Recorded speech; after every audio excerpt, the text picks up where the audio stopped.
ছাত্ৰ ছাত্ৰীসকল আজি আমি আমাৰ যেটো গতিপাঠ আছিলে তাৰ যেটো 6 নম্বৰ প্ৰশ্ন আৰু 7 নম্বৰ প্ৰশ্ন সেই প্ৰশ্নটো আমি আলোচনা কৰিবলৈ আগবাঢ়িছো 6 নম্বৰ যেটো প্ৰশ্ন আছিলে হেতু আছিলে যে 8.11 চিত্ৰত A B আৰু C তিনিটা বস্তুৰ দূৰত্ব সময় লেখ দেখুওৱা হৈছে লেখ কেটা অধ্যয়ন কৰি তলৰ প্ৰশ্নবোৰৰ উত্তৰ দিয়া এটা এই লেখটো কিতাপত দি থোৱা আছে আৰু সেই লেখটোৰ পৰা আমি সমস্যাখিনি সমাধান কৰিম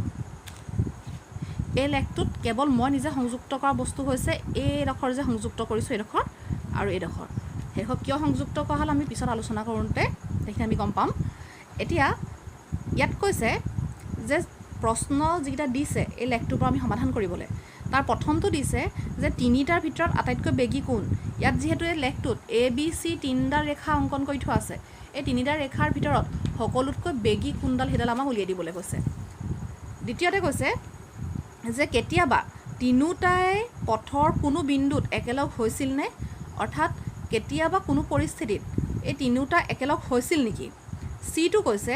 যে A B এ পিছ পেলোৱাৰ মুহূৰ্তত যেতিয়া মানে B টোৱে গৈ A টো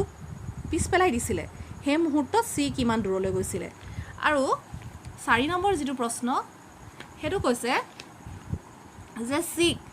পিছ পেলোৱাৰ মুহূৰ্তত B কিমান দূৰলৈ গৈছিলে যেতিয়া C পিছ পেলাইছিলে তেতিয়া B কেতকৈ গৈছিলে এতিয়া আমি সমাধান কৰিবলৈ আগবাঢ়িছো ইয়াত প্ৰথমটোত কৈছে যে আমি যেহেতু আমাৰ প্ৰশ্নটোত লেখটো দি দিয়া আছে গতিকে লেখটোত দিয়া মানখিনি আমি যি হিচাপে দিয়া আছে সেই হিচাপে লৈছো আৰু হয়তো অকমান ইফাল হ'ব পাৰে কাৰণ আমি প্ৰায় শব্দটো ব্যৱহাৰ কৰিছো এতিয়া লেখটো যদি আমি ভালকে চাও লেখটোত দেখিম যে আমি তিনডাল কি কৰিছো লেখ অংকন কৰিছো এডাল হৈছে A এডাল হৈছে B আৰু এডাল হৈছে C এতিয়া এই তিনিডাল লেখ অংকন কৰিবৰ সময়ত আমি যে লেখডাল অংকন কৰিছিলো তেতিয়া আমি যেডাল A লেখ আছে A লেখডাল যেটো স্থানৰ পৰা উৎপত্তি হৈছে সেই স্থানটোৰ পৰা হি কিমান দূৰলৈ আহিছে আকৌ B টো ক'ৰ পৰা উৎপত্তি হৈছে কলৈ গৈছে C টো ক'ৰ পৰা উৎপত্তি হৈছে কলৈ হৈছে সেই কিটা হিচাপত আমি বস্তুটোৰ মান নিৰ্ণয় কৰিম এতিয়া ইয়াত প্ৰথমতে কৈছে যে যেটো A বস্তু আছিল এই বস্তুটো অতিক্ৰম কৰা দূৰত্ব প্ৰায় 11 কিলোমিটাৰ A প্ৰায় কিমান কিলোমিটাৰ অতিক্ৰম কৰিছে বুলি কৈছে 11 কিলোমিটাৰ অতিক্ৰম কৰিছে বুলি কৈছে এটা আমি কেনেকৈ গম পালো যে এই 11 কিলোমিটাৰ অতিক্ৰম কৰিছে গতিকে মই সুবিধাৰ কাৰণে চালু কি যে মই লেখখন যেতিয়া অংকন কৰিছিলো লেখখন অংকন কৰোতে লেখ কিতাপত প্ৰশ্নটোত 4 8 12 এই তিনটা সংখ্যা আছিল গতিকে মই প্ৰতিটোৰ বেলিকা 1 সেন্টিমিটাৰত মই এক এককে ধৰিছিলো গতিকে ইয়াৰ দূৰত্বটো আমি কিলোমিটাৰত ধৰি থোৱা আছে গতিকে যদি 1 সেন্টিমিটাৰ 1 একক হয় তেন্তে 4 সেন্টিমিটাৰ 4 একক হ'ব তেনেকৈ এটো 8 হ'ব তেনেকৈ এটো 12 হ'ব এতিয়া A যেটো বিন্দু যেটো আমাৰ A বিন্দুটো যিডখত ৰখিছেহি হেডখৰ যদি আমি চাও হেডখৰ যদি আমি এনেকৈ তুলনা কৰি চাও তেতিয়া দেখিম যে হি প্ৰায় কি হৈছে যে হি প্ৰায় 11 ওচৰ ৰখিছেহি অৰ্থাৎ আমি ক'ব পাৰো যে A অতিক্ৰম কৰা দূৰত্ব যেহেতু এই y অক্ষ হৈছে দূৰত্বৰ অক্ষ গতিকে আমি অতিক্ৰম কৰা দূৰত্ব প্ৰায় 11 কিলোমিটাৰ বুলি ধৰিছো আৰু এই 11 কিলোমিটাৰ দূৰত্ব অতিক্ৰম কৰিবলৈ তাক সময় কিমান লাগিছিল হেতু চাবলৈ যাওঁতে আমি কেনেকৈ যাম যে A যেটো অক্ষ হে এই অক্ষটো যদি মই লাহে লাহে পুনে তললে টানি আনিলে হি যেটো বিন্দুত পৰিবহি এটা তলৰ ফালে মই কি কৰিছিলো প্ৰতি 2 সেন্টিমিটাৰ মই 0.4 কে লৈছিলো অৰ্থাৎ মই 1 সেন্টিমিটাৰ 0.2 কে লৈছিলো গতিকে 1 সেন্টিমিটাৰ যদি 0.2 হয় তাৰ পিছত 0.4 0.6 0.8 0.10 1.2 1.4 1.6 1.8 2.0 গতিকে এই গ্ৰাফডাল বা এই অক্ষডাল যদি এইফালে গুছি আহি পিনি হি এই ডখৰ স্পৰ্শ কৰিবহি অৰ্থাৎ 2 যেটো স্থান আৰু সময়টো কিহত আছে ঘণ্টাত আছে সেই কাৰণে আমি সময়টো কলো যে সময়টো প্ৰায় 2 ঘণ্টা এতেকে এই বিন্দুটোৰ দ্ৰুতি হ'ব যে দূৰত্ব হৰণ সময় দূৰত্ব যদি 11 কিলোমিটাৰ হয় সময় যদি 2 ঘণ্টা হয় তেতিয়া হলে কিলোমিটাৰ প্ৰতি ঘণ্টাত ইয়াৰ দ্ৰুতি হ'ব 5.5 কিলোমিটাৰ প্ৰতি ঘণ্টা এটো আমি প্ৰায় হিচাপে কৰা এটা দ্ৰুতি হে অৰ্থাৎ অনুমানিক এটা আমাৰ সিদ্ধান্ত আৰু এই অনুমানিক সিদ্ধান্তটো আমি ক'ৰ পৰা আনিছো আমি লেখখনত দিয়া সংখ্যা কিটাৰ পৰা ধৰি লৈছো এতিয়া সেকেন্ডত কৈছে যে B বস্তুটো অতিক্ৰম কৰা দূৰত্ব প্ৰায় 12 কিলোমিটাৰ এতিয়া আমি B বিন্দুটোলৈ যাওঁ যেটো B বিন্দু হেতু যদি চাও আমি B বিন্দুটোৱে যেটো কাটিছে স্পৰ্শ কৰিছে তাক যদি আমি মিলাই চাও তেতিয়া হলে আমি দেখিম যেটো 12 আছে হে 12 আহি স্পৰ্শ হৈছেহি অৰ্থাৎ দূৰত্ব হিচাপে তাক আমি কিমান ধৰিব পাৰো 12 কিলোমিটাৰ বুলি উল্লেখ কৰিব পাৰোঁ আৰু এই 12 কিলোমিটাৰ পাবলৈ সি সময় কিমান খৰচ কৰিছিলে আকৌ যদি আমি এফালে সময় লেখটো তললৈ লৈ আহোঁ তেতিয়াহ'লে আমি দেখিম সি ক'ত স্পৰ্শ কৰিবহি 1.2 আৰু 1.6ৰ মাজত এটা 1.2 আৰু 1.6ৰ মাজৰ বিন্দুটো হ'ব 1.4 গতিকে মই ধৰি ল'লোঁ সময় প্ৰায় 1.4 ঘণ্টা এটাকে বি বিন্দুৰ দ্ৰুতি হ'ব দূৰত্ব হৰণ সময় কৰিলে আমি কিমান পাম যে 12ক যদি 1.4 হৰণ কৰোঁ 8.57 কিলোমিটাৰ প্ৰতি ঘণ্টা আমি পাম এতিয়া আকৌ যদি আমি চাওঁ যে চি বস্তু যিটো আমাৰ যিটো চি বস্তুটোৱে অতিক্ৰম কৰা দূৰত্ব প্ৰায় 11 কিলোমিটাৰ এতিয়া এইটো চাম যে আমি কেনেকৈ পালোঁ যিটো চি বিন্দু আছে আমাৰ চি বিন্দু আছে সেই চি বিন্দুটো বেলিকা যদি আমি চাওঁ আমাৰ তালিকাখনৰ পৰা চি বিন্দুটো যদি আমি ভাল ধৰণে চাওঁ তেন্তে আমি দেখা পাম যে এ বিন্দুটো যিটো স্থানত আছে চি বিন্দুটো প্ৰায় একে স্থানতে আছে সেয়েহে চি অতিক্ৰম কৰা দূৰত্ব আমি কিমান ধৰিছোঁ প্ৰায় 11 কিলোমিটাৰ বুলি কৈছোঁ আৰু এই চি বিন্দুটোৱে 11 কিলোমিটাৰ পাবলৈ যাওঁতে কিমান সময়ৰ মূৰত পাইছিলেগৈ বুলি ক'লে আকৌ যদি আমি তালিকাখনত চাওঁ তেন্তে দেখিম চি বিন্দুটোক যদি আমি এনেদৰে লৈ আহোঁ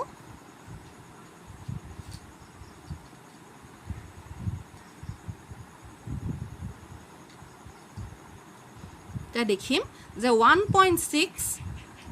আৰু 2ৰ মাজত আছে এতিয়া 1.6 আৰু 2ৰ মাজৰ যিটো বিন্দু সেইটো হ'ব 1.8 যিহেতু আমি 1 চেণ্টিমিটাৰত 0.2কে আগবঢ়াই নিছিলোঁ গতিকে 1.6ৰ পিছৰ ঘৰটো হ'ব 1.8 সেইকাৰণে আমি ধৰিলোঁ সময় প্ৰায় 1.8 ঘণ্টা এতিয়া চি বিন্দুৰ দ্ৰুতি হ'ব দূৰত্ব হৰণ সময় সমান 11 কিলোমিটাৰ হৰণ 1.8 ঘণ্টা তাৰ পৰা পালোঁ 6.11 কিলোমিটাৰ প্ৰতি ঘণ্টা অৰ্থাৎ এই গোটেইকেইটা বেলিকা যদি চাওঁ আমি দেখিলোঁ যে এৰ দ্ৰুতি কিমান 5.5 কিলোমিটাৰ প্ৰতি ঘণ্টা বিৰ দ্ৰুতি হৈছে 8.57 কিলোমিটাৰ প্ৰতি ঘণ্টা আৰু চিৰ দ্ৰুতি হৈছে 6.11 কিলোমিটাৰ প্ৰতি ঘণ্টা এই গোটেইকেইটাৰ ভিতৰত কোনটোৰ গতি বা দ্ৰুতি সকলোতকৈ বেছি হ'ব সেইটো হৈছে বি এটাকে দেখা গ'ল যে বি বস্তুটোৰ দ্ৰুতি সকলোতকৈ বেছি সেইটো হৈছে 1 নম্বৰ প্ৰশ্নটো এটা 2 নম্বৰ প্ৰশ্নটো কৈছিলে যে কেতিয়াবা সিহঁতি ক'ৰবাত লগাৰ চান্স আছে নেকি বা সম্ভাৱনা আছে নেকি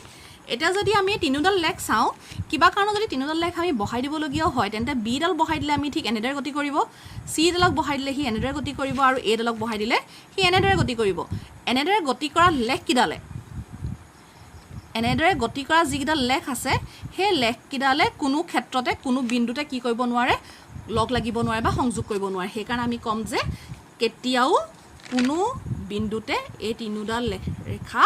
লগ নেলাগে এটা চি প্ৰশ্নটো সুধিছে যে এক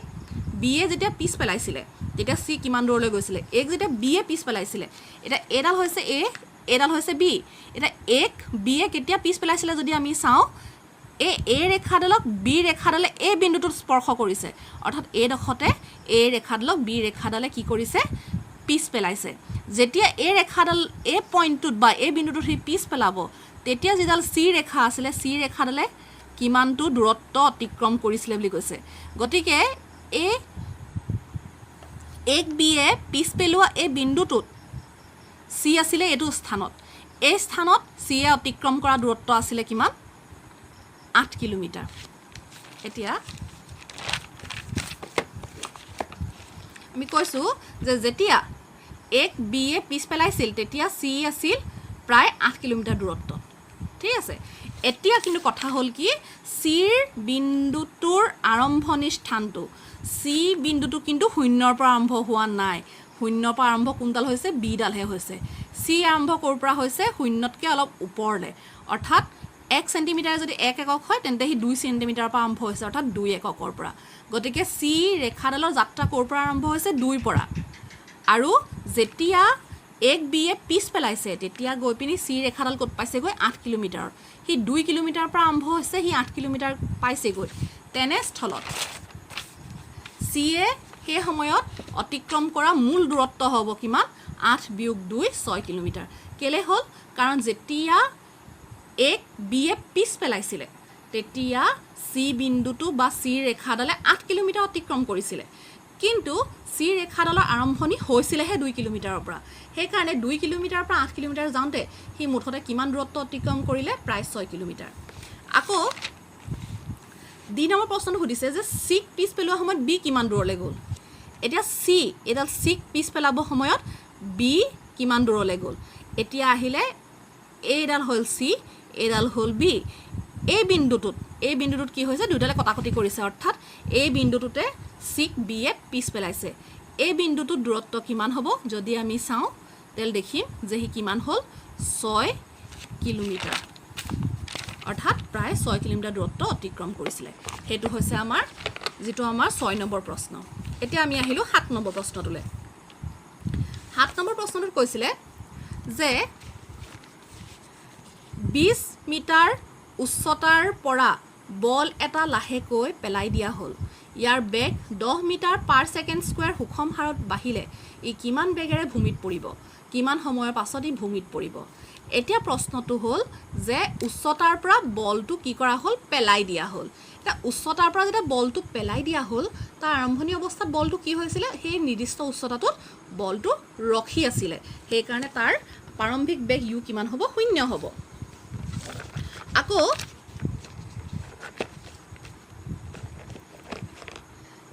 বলটোৱে কিমান উচ্চতা অতিক্ৰম কৰিলে বুলি কৈছে প্ৰায় 20 মিটাৰ উচ্চতা বা দূৰত্ব অতিক্ৰম কৰিলে সেই কাৰণে s ৰ মান হ'ল 20 মিটাৰ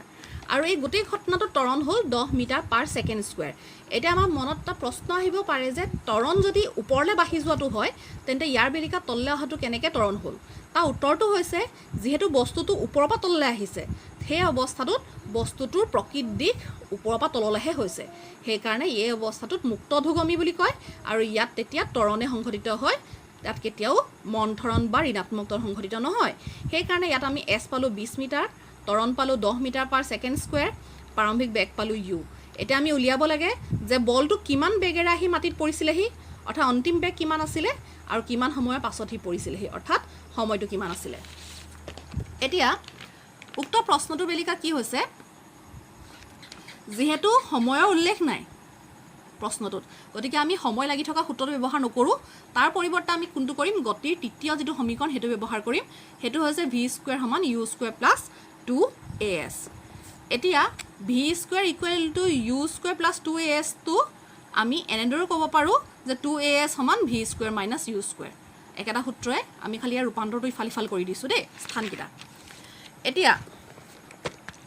যেহেতু আৰম্ভণি অৱস্থাত বস্তুটো বেগ আছিল 0 গতিকে u জায়গাত 0 বহিলে v নাজানো আমি উলিয়াবলৈ গৈছো ইকুৱেল 2 * 10 যেহেতু ত্বৰণৰ মান 10 আৰু দূৰত্ব হৈছে 20 গতিকে ইয়াত আমি পাম কিমান 400 অৰ্থাৎ v ৰ বৰ্গ হৈছে 400 v ৰ যদি বৰ্গ 400 হয় তেন্তে v ৰ মান কিমান হ'ব 20 মিটাৰ পাৰ সেকেন্ড অৰ্থাৎ বস্তুটো বা বলটো যেতিয়া মাটিত পৰিছিলেহি মাটিত পৰাৰ সময়ত তাৰ অন্তিম বেগ কিমান আছিল 20 মিটাৰ পাৰ সেকেন্ড আছিল আকৌ সময় নিৰ্ণয় কৰিবৰ কাৰণে আমি গতিৰ যেটো প্ৰথম সমীকৰণ হেতু ব্যৱহাৰ কৰিছো হেতু হৈছে v = u + at তাৰ পৰা t হ'ব v - u / a এতিয়া v যদি 20 হয় u যদি 0 হয় তেতিয়া হলে 20 ৰ পৰা 0 গুচি গলে 20 থাকে তাক যদি 10 ৰে হৰণ কৰো কিমান ওলালে সময় 2 সেকেন্ড ওলালে অৰ্থাৎ আমি ক'ব পাৰো যে সময় লাগিলে 2 সেকেন্ড বা 2 সেকেন্ডৰ মূৰত 20 মিটাৰ পাৰ সেকেন্ড বেগেৰে আহি বলটো মাটিত পৰিলেহি এইকিটা আছিল আমাৰ গতি পাঠটোৰ 6 আৰু 7 নম্বৰ প্ৰশ্ন দুটা অনুশীলনীৰ